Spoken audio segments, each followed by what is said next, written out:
হযরত আলী রাদিয়াল্লাহু ফজরের নামাজ পড়ে ঘরে আসলেন। ফাতিমা রাদিয়াল্লাহু কাঁদছেন।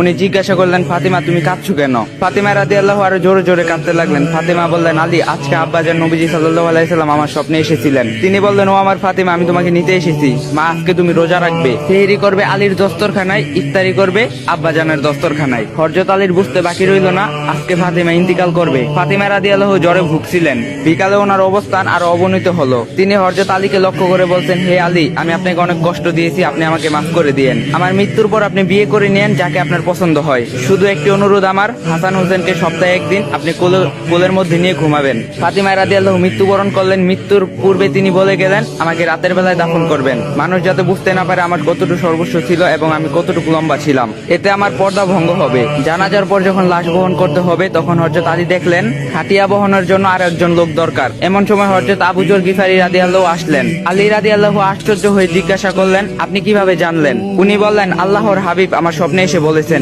হে আবু যর, আমার ফাতিমার খাটিয়া বহনের জন্য লোক প্রয়োজন, তুমি যাও। ফাতিমা রাদিয়াল্লাহুকে কবরে রাখার সময় এক অদ্ভুত পরিস্থিতি হলো। আবু যর রাদিয়াল্লাহু কবরকে জিজ্ঞাসা করলেন, হে কবর, তুমি কি জানো তোমার মধ্যে কাকে রাখা হচ্ছে? জান্নাতের সকল মহিলাদের সর্দার। কবরের কোনো উত্তর নেই। হযরত আলী সহদ মিন্নি, কবর এবার নির্ভাগ। উনি আরো বললেন, বিশ্বনবী সাল্লাল্লাহু আলাইহি সাল্লামের মেয়ের কবর। নিশ্চুপ। আল্লাহর কবর জবান খুললেন। কবর বললেন, আমি অন্ধকার ঘর। আমি